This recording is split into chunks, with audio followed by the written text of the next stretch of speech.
Good morning and welcome to our online event, Intimacy with Parkinson's Disease. Today's program is brought to you by Parkinson's Community Los Angeles. Today we are so fortunate to have with us Dr. Kelly Rees. I'm Judy Yaris and I am the Vice President of PCLA. For those of you who don't know us, we're a nonprofit that supports families living with Parkinson's disease through free education like this one, support groups, online and in person, and many other events that we create throughout the year. Today's conversation is brought to you by our generous sponsors, Boston Scientific and Acadia, and of course by important donations from folks just like you in the Parkinson's community. If you appreciate our work, please consider making a donation at PCLA.org. Your donation is 100% tax deductible, and I want to thank you in advance. We rely on your generosity to help us continue this important work today. So please join me now in welcoming Dr. Kelly Rees today. Dr. Rees is a PhD, a board-certified sexologist, an ACS qualified mental health associate, and holds a BA in psychology. She has studied intimacy, sexuality, communication, self-expression, and Tantra since 1997, and assisted Alan Lowen in the Body, Heart, and Soul series for many years. She began practicing yoga in 1971 and Transcendental Meditation in 1972.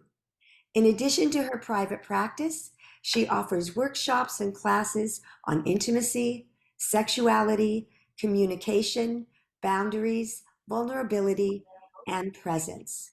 Dr. Rees, we are so fortunate to have you today. Thank you for joining us. Oh, thank you very much. Thank you very much. It's a pleasure to be speaking to you today. Thanks for tuning in. Hi. I am happy to talk with you today about intimacy and sexuality and Parkinson's. So the first thing, you probably have this figured out. People with Parkinson's have some physical, some mental and emotional issues that definitely impact your ability to have an intimate connection with another person.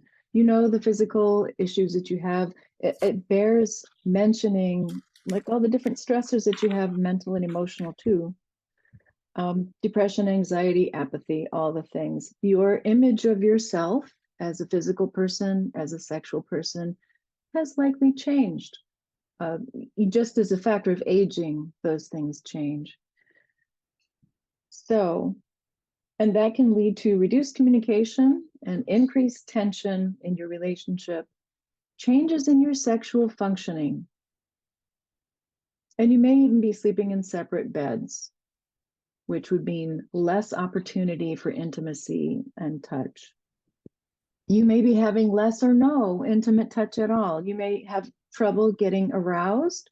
You may have more difficult time reaching orgasm. You may have a hard time getting or maintaining an erection.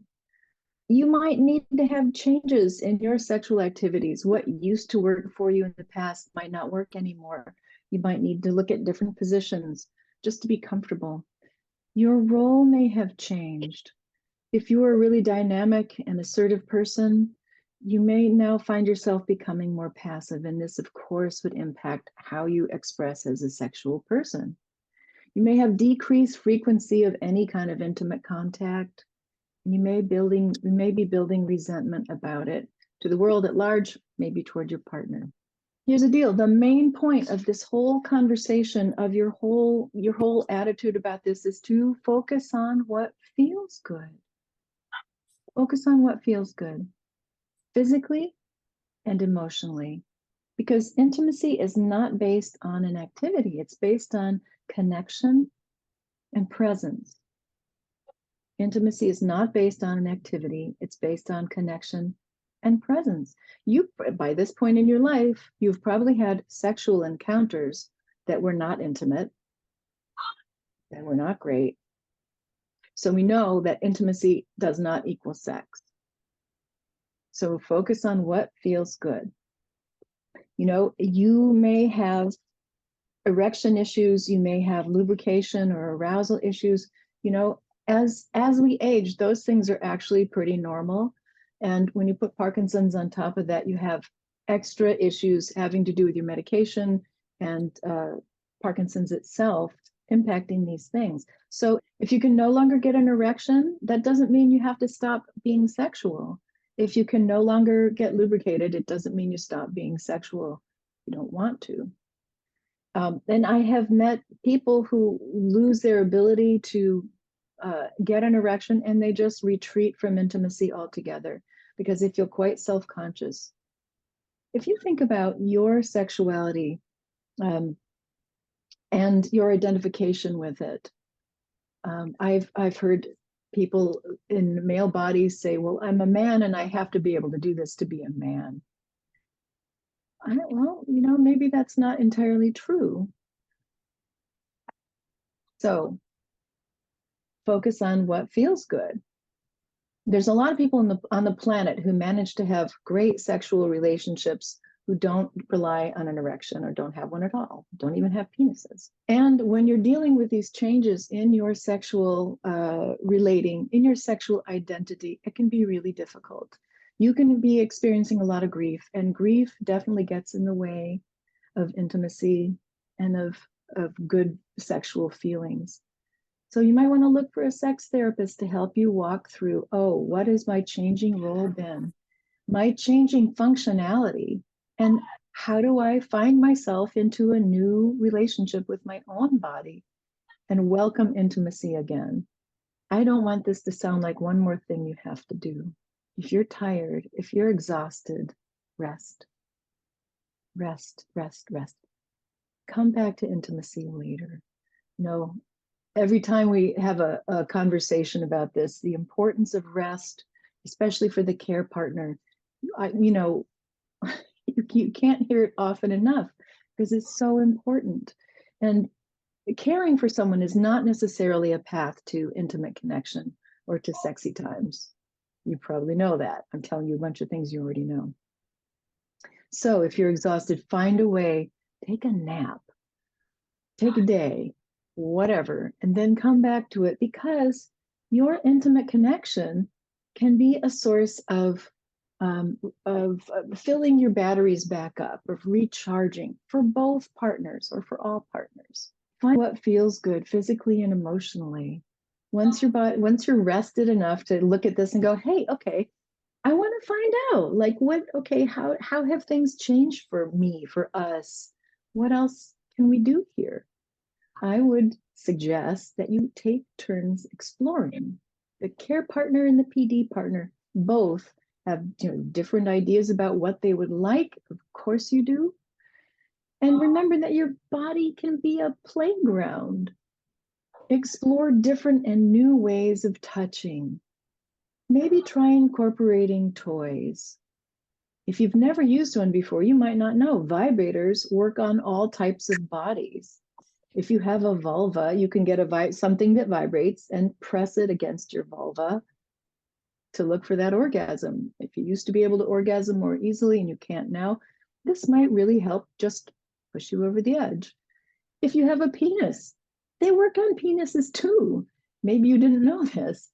The dorsal side of the penis, right underneath the head there, if this is my penis, right about here, if you put a vibrator against there, I have seen people with penises being able to orgasm and ejaculate without an erection. Who knew? And I've got a bunch of things in my resource page, places that you can go to look for a vibrator. You know, if you look for the kind that's basically a tennis ball on a stick like that, you can hold on to it, put it where you like it, and it might be fun. And if that seems a little daunting to you, try leaning up against the washing machine when it's in spin cycle as a preview of as a preview of what vibration might feel like on that part of your body. It'd be fun. Also, if you're using a lubricant, some kind of lubrication can help shaking hands land on delicate parts more gently. So you have a little slide instead of sticking or slamming. That's, I think that's important. And it's important for everyone to use lubricant. And if it doesn't feel good, stop. It's not your job to provide anyone with an experience. The point is, I will repeat again, to find out what feels good. You can surprise yourself about what is delightful for you. One definition of sex, if we're going to talk of sex, is orgasm seeking behavior. And that doesn't mean everyone has to have an orgasm. It means moving yourself or your partner in that direction of arousal, something that feels good. And, it's up to you what that might look like. Plan ahead for success. Plan ahead. Think about this. You can time your encounters around your medications that might interfere with sexual response, and there are many medications that interfere with sexual response, and around your movement symptoms, if those are really troubling. See if you can pick a spot in the day where your symptoms are low and your medications are not impacting you as much. Talk about it ahead of time. What would you like to do? Yes, this means talking about sex, or talking about intimacy, or talking about touch, talking about what you like. Figure out how much time you have to devote to your encounter, so you're not stuck there all day if it's not going well. And talk about what worked the last time you were together, the last time you had an encounter. What felt good? Set some realistic expectations. You may have things that are changing. Today you might be more tired but still interested. Your body might be doing different things than it was the last time. That's all right. If you talk about it ahead of time, it's really helpful for all parties concerned. So you can set a realistic expectation. You might have an expectation of, oh, I'm tired today, but I really want to feel your skin. So can we just lay down and cuddle for a while? I'd like maybe a half an hour, and then I'd love to take a nap for a little while. Great. Yes, please ask for what you would like. Well, get your space ready. Make sure that it's neat enough, that it's clean enough, that it's not distracting to you, that you don't feel as soon as you start touching your partner or receiving touch that you want to get up and fold the laundry. See if you can clear that out of the way beforehand.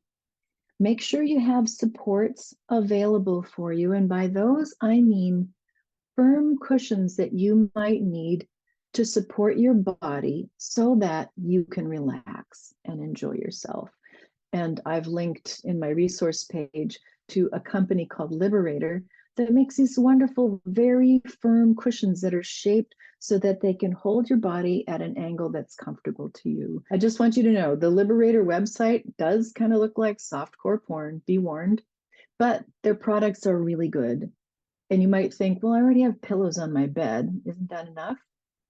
Even a firm bed pillow is pretty squishy.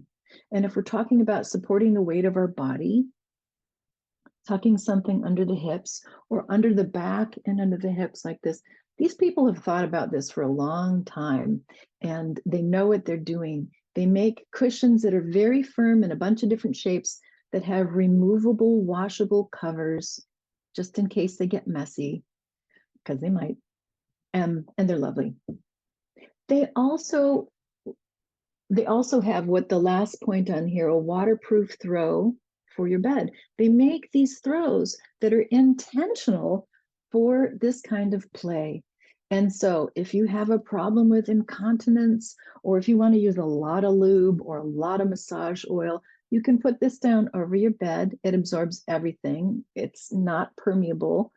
And just take it off afterwards and put it away. You may already be using something like waterproof sheets.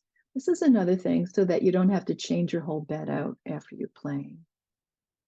Make sure whatever toys you want to use and whatever lubricants and whatever everything's, maybe a glass of water and a snack, is all really close by so you don't have to get up and leave and don't be disrupted once you've begun.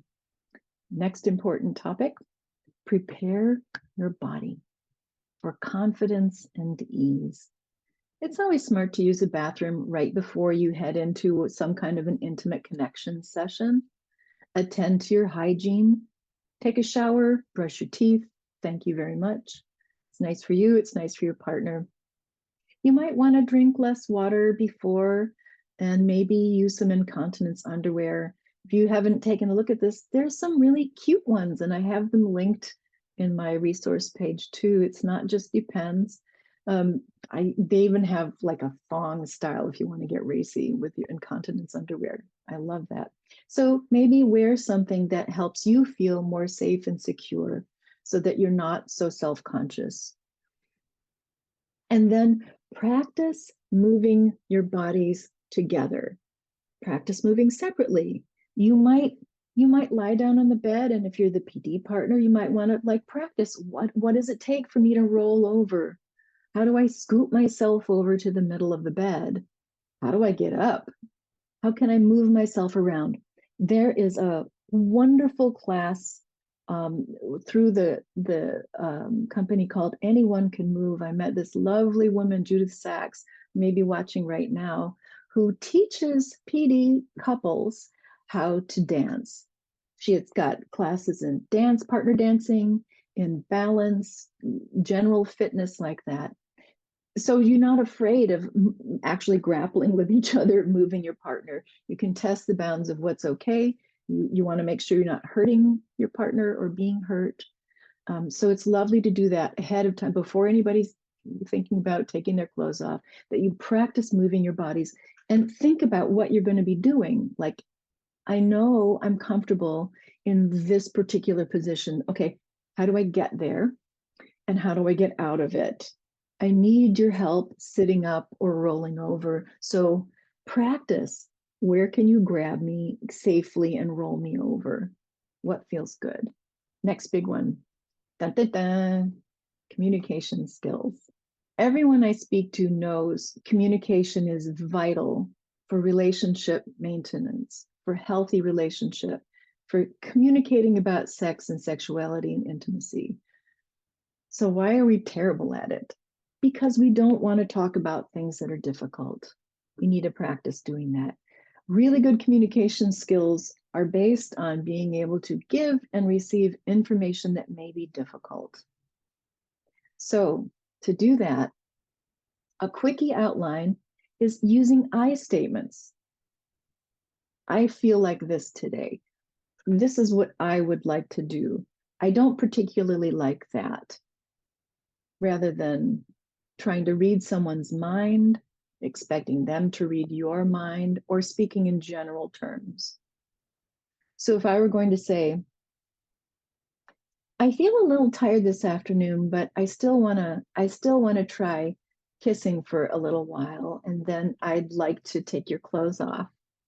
Instead of saying, I don't know, people get kind of tired in the afternoon, but everybody likes to kiss. So, and then people do like to have their clothes off.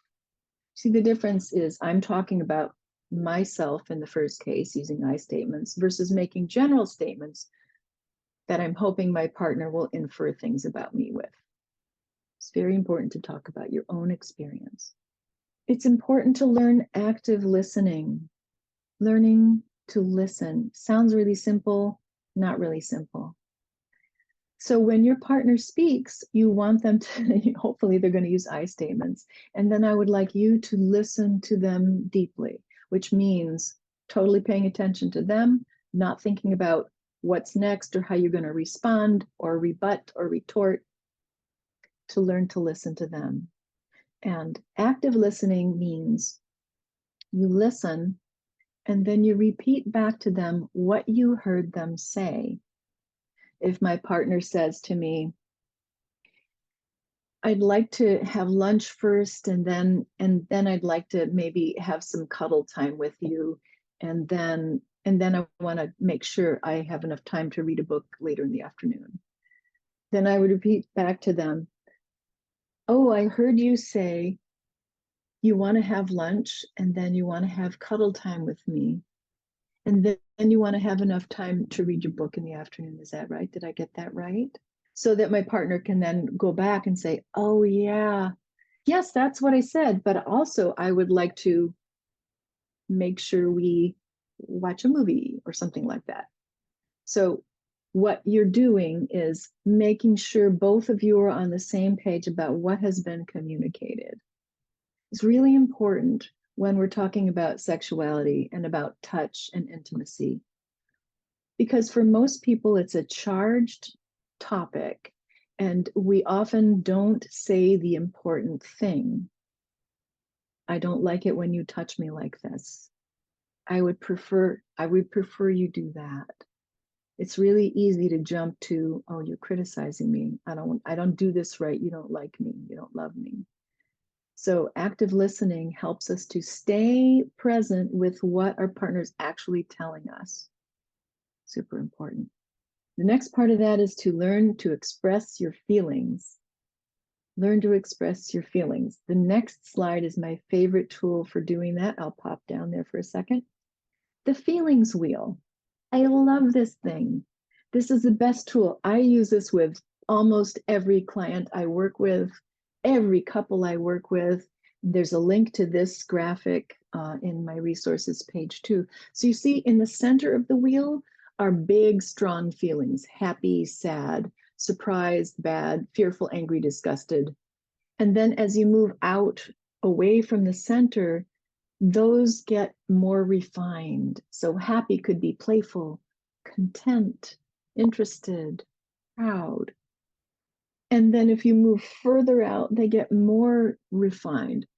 Could be aroused or cheeky or free or joyful or curious, inquisitive. And I find that for a lot of people, they actually can't put a name on the thing they're feeling without looking at a list of words or having some kind of template for it. What this does is it makes it easier for you to communicate your inner state with your partner. So important. Yeah, so express your feelings. You could use the feelings wheel and just share, today I had 3 feelings from the feelings wheel: this one, and that one. And then ask your partner, tell me 3 things that you are feeling today. And then you can go into a little bit more depth if you'd like to find out actually what's going on inside there. And the last important point of this is to respect your partner's feelings. There aren't any wrong feelings. You might not like their feelings, or you might think that it's a statement about you, but back to the I statements, learning to listen to what your partner is saying, and then respecting your partner's feelings. You may have figured out by now that you have a lot of feelings, and confusingly contradictory feelings at the same time. Oh, that's part of the delight of being a human. And so this can help you tease apart these different feelings and have more successful conversations with your partner about what's going on inside them. And I'll tell you, when we're talking about touch, intimacy, possibly sex, people have a lot of feelings. For your communication, I refer back to the 4 agreements. Wonderful advice. Be impeccable with your word. Do what you say what you do. Take nothing personally. I think that should be the first one, to take nothing personally. Don't make assumptions, ask, and always do your best. This is such good communication advice. It's great. So there you have a nice little graphic for it. Next, we have a debrief for after some kind of contact. When you have some kind of intimate contact, even if you're just sitting on the couch holding hands for a while, if you've gotten into bed and you're snuggling, if you've had a sexual encounter, whatever the things are, afterward, you want to share, what about that worked? What was great? You want to do it again. Let's do that again. What needed to change a little bit? I had fun until your elbow trapped my hair, and that was not great. What didn't work at all? Like, oh yeah, no, I guess that particular activity is not on the table for us anymore. That's too bad. Oh well, okay, good. And express appreciation for your partner. I look at intimacy pretty much every time as a big experiment.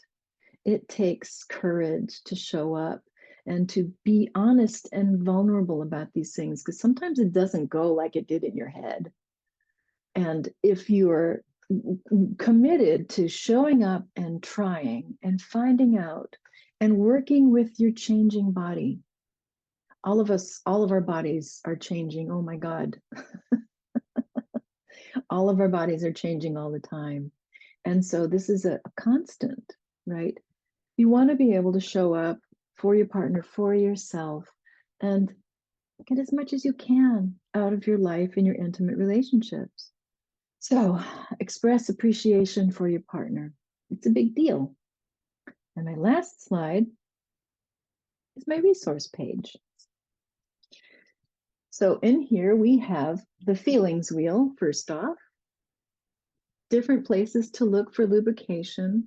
The two places that I've listed their website for have all the lube that they have. They've made sure they don't have any ingredients that are bad for bodies. And the toys that they have also, they have a lot of toys that are, none of the materials are bad for your bodies. Those are the most sensitive and permeable pieces of skin on your whole body. And you want to make sure you put only things that are okay for you. It won't cause more problems. So feelings wheel, lubrication, the waterproof blanket I talked about, I think is brilliant. A couple different places you can look for incontinence underwear for all bodies. And if you start peeking around online, you might find that even for not just manly men and womanly women, but for butch women and for intersex people, they've got all kinds of lovely things. And for all different sizes of people, you can find something. Up on the second column, I have a couple places to find vibrators, wonderful companies. Also Amazon, oh my goodness, if you get into that category of Amazon, there's endless, really. The company that I talked about that makes the great support cushions is liberator.com. If you need to find a sex therapist, you can look at the ASECT website. That's the American Association of Sex Educators, Counselors, and Therapists. You can look at Psychology Today. We're everywhere, really. The place that I mentioned that does movement classes online is Anyone Can Move, and they have classes for couple partners dancing, for balance, general fitness, and they're just lovely. And then a few books that I think are particularly helpful. The Ultimate Guide to Sex and Disability is a general guide to getting the most out of your sexual self for people who have some kind of disability, all kinds of disabilities. Burnout, awesome. The Secret to Unlocking the Stress Cycle by Emily Nagoski and her sister, Amelia Nagoski. And Come Together, a book that just got released, and I just went to the reading at Powell's 2 nights ago with this wonderful author, and she mentioned things in there. She's got a couple chapters for trying to maintain sexual connection and intimate connection over time for people who have a lot of challenges, which would include her. Here we are at the end. I've talked a whole bunch. I'd like to open it up for questions now. Thank you so much. I found this to be so interesting. And, we talk about accessibility features for people with Parkinson's. We talk about walkers and special chairs for standing up, but we've really never talked about accessibility items that would be good for intimacy. And I love that you have all of these tools for people to use. So let's take a look at some of the questions that have come up. Besides lubricant, weekly is it estrase can keep vaginal tissue healthy? Yes. Did Yeah. I pronounce that correctly? I hope I did. I think I did. Yeah. Estrase. Yes. And if you're if you're a person who has a vulva and a vagina and you're finding that you're feeling quite dry, this is also part of pretty normal aging once you hit menopause and around there. It is so important for you to take care of that part of your body. And if you're finding that you have some kind of dryness, please talk to your doctor. Please talk to your gynecologist, because all the tissues in your vagina respond to estrogen. And all of them suffer with lack of estrogen. So you may become more prone to urinary tract infections, to yeast infections, etc. In addition to it's not so comfortable anymore. And there's a bunch of different ways that you can get estrogen back into those tissues. Ask your doctor. There's cream, which is messy but very effective. It comes in tablets. There's a ring. There's a couple of over-the-counter creams that you can apply. It is worth everything for you to be comfortable in that part of your body. Yes, thank you for asking that. What if PWP or people with Parkinson's want more encounters than their caregiver might be able to do? I mean, I paraphrase that a little bit. Yeah. Any suggestions on this? Yes.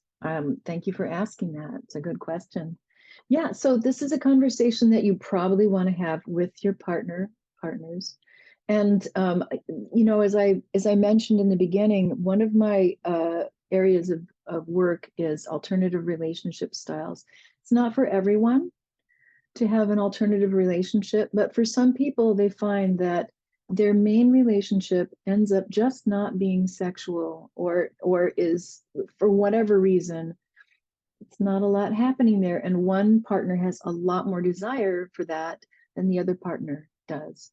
So for some couples, they've worked out some way that the partner who has a higher desire can find relating to other people, either professional people or friendships with other people, where they can explore those different kinds of needs, including, did you know that there are professional cuddlers? Professional cuddlers are people that you go into their storefront, or they come to you, everybody keeps their clothes on, and they hold you. They're trained in ways to hold and cuddle and nurture. So that's one thing. Here's a wild idea. You may want to go to some place like a club where people do sexual things with other people. Your partner may not be into doing that themselves, but they may be okay with going to a club with you, helping you get in and out, so that you can have experiences and they don't feel like they need to be doing that for you, but they can do it with you. I know those are kind of on the wild edge. It's really a personal decision. And I know a lot of people who decide that they're going to take that matter into their own hands, and they look for other relationships that are outside of theirs. And they don't talk to their partner about it. Don't ask, don't tell. That's, for what that's worth, that's people have been doing that since the beginning of time too. It's difficult. Yeah. You might start by talking to a sex therapist as a couple, because there may be some things that you can do that you've forgotten about. Thank you. That was very helpful. There's another one here. Recently tried cannabis, THC gummies, and found that it enhances my senses. Have you had any experience with that, or are people discussing that? Yes. Yes. I have personally, and I had the same experience. It's not something that I prefer, but I do talk to a lot of people who use cannabis for that sort of thing, for enhancing their sensory perception, and specifically for intimate encounters. And that's a possibility. I would keep in contact with your doctor about it. Um, it's difficult for uh, um, labs to do a lot of research on the cannabis and other med interactions, because federally it's not legal yet. But I know that a lot, especially in California, a lot of doctors do prescribe these things, and they know about it, and they're tracking it on their own. So I would chat with your doctor about it. If it's okay for you to do that, try it out. You want to start slowly with cannabis, especially with anything that you're going to eat rather than smoke, because it takes a very long time for them to work. And you may be surprised by how intense they get. So yeah, take it easy. Talk to your doctor first, and maybe shop around. Thank you. Okay. Oh, and there are I'm so full of information. There are a couple different sex lubes that have CBD in them, Hmm.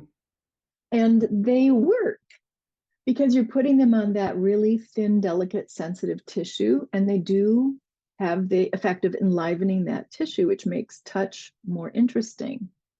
Check it Mm. out. I'm learning so much today. Hey. Thank you. Can you discuss some strategies if your partner finds it difficult to communicate about intimacy? I think this is a big one. Yeah. Okay. I honestly recommend printing up the feelings wheel. So I direct my clients to print a couple copies of this feelings wheel, even in color, put one on the refrigerator door, put one in the bedroom, and start and try to do this every single day where each of you shares a feeling, and just start with that, right? And then after you've done that for a little while, a week, 2 weeks, start talking about it in terms of our physical connection. When I think about our physical connection, I feel, and don't just stay with the first thing that comes up. So I can predict, okay, when we have a physical I'm going to predict what might come out first. Yes, we have a physical connection. I feel happy. I feel turned on. I feel joyful. And what else? You may find that really underneath that first thing, which you haven't thought about too much, is you might go to the fearful side. You might go to the sad part. You might go to apathetic, pressured, overwhelmed. So, all these things, like the underlying things, are the things that get in the way. And if you can name those things, then you can do something about them. Mhm. So, feelings wheel is your friend. Thank you. There's another comment here. Bona fide reverie is a vaginal moisturizer. So that's a little helpful tint from a little helpful tidbit here from one of our viewers. Can you discuss sensate focus exercises? I would love to. Thank you for asking. Yeah. Thank you. Sensate focus is a way of focusing your attention. You know, so many people have a difficult time paying attention when they're touching someone else. That's kind of what, if I go back to one of my first slides, that your presence and your focus is the main thing that's the best way to become a wonderful lover, is to be able to be present. And sensate focus is a tool that helps do that. So, what that refers to is 3 things that you can focus on when you're touching another person: texture, rough or smooth, furry or not furry, something like that, temperature, and pressure. Those 3 things: texture, temperature, and pressure. So that when you are putting your hands or any other body part on someone else, it's a way to engage your mind to keep you present with what you're doing. What am I touching? How warm is this particular part of this body? How warm is their hand or their face or their back? Is it smooth? Is it rough? Is it lumpy? Is it squishy? I'm talking about my own body. And temperature, texture, and pressure. How firmly can I press here? What? So there are ways to keep your busy mind engaged, because very often it's disturbing that someone will put their hands on you and then space out, or that you would do that. You'd be unable to pay attention, distracted by other things, thinking about your grocery list, thinking about the last text you got. And sensate focus is a way to just bring it back in. Just what are those 3 things as you're touching another person? And there are exercises that you can find online to help you use sensate focus to do more exploring. That was kind of one of the early things, is look for new ways to touch each other. Look for new ways that you like being touched, and sensate focus can help you do that. If you touch someone and I were to say, how does that feel? And you said, great. That gives me 0 information, really. That's an automatic response. What are you feeling? Oh, I feel those coarse hairs, and I feel their skin is slightly slick underneath the coarse hairs. That's some information. how you feel about that is a different level of that.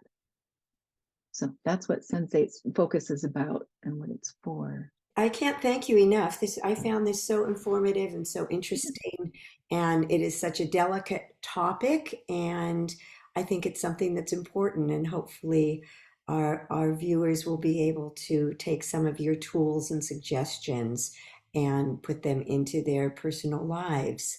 I want to thank you again, Dr. Rees. This was great. We really appreciate it. My And pleasure.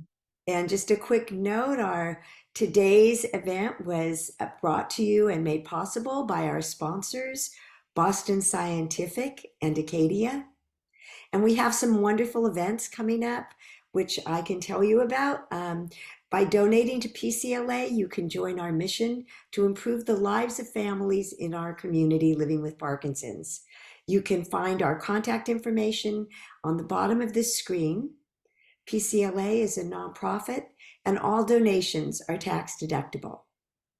Our upcoming events are pretty great and fun. On Thursday, February 29th, we'll be featuring Dr. Farzine Pedoum, who will speak on dystonia symptoms, manifestations, and treatments.